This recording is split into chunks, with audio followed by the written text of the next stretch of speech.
Всем приветики!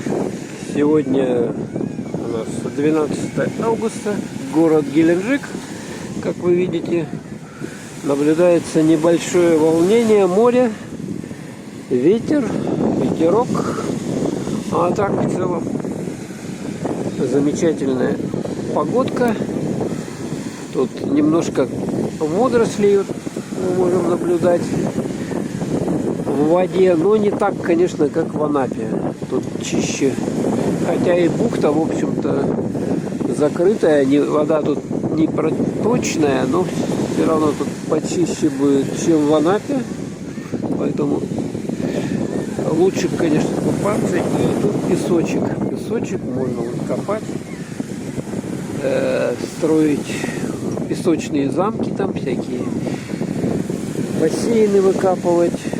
Народу, сами видите, сколько народу хватает.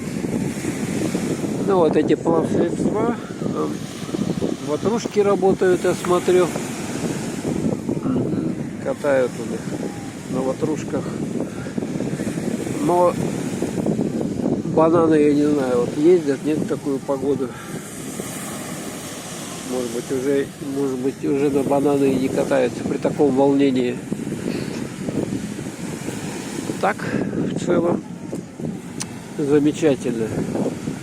Замечательно, конечно, Геленджик в этом смысле, как город-курорт, он очень благоприятен. Так что, кто думает, куда поехать, вот Анапа, допустим, Геленджик, выбирайте Анапу. Ой, Геленджик такой вот.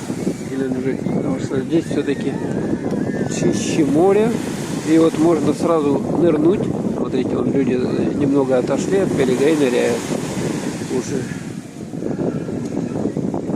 А в Анапе там надо идти там с полкилометра, пока ты можешь нырнуть, там куда-то поплавать нормально. Ну и каменный пляж, конечно, вот в такое волнение уже там все уже опасно находиться, просто потому что кидает об эти камни, но все в каких-то булыжниках здоровых. И очень чревато там находиться. Волнение.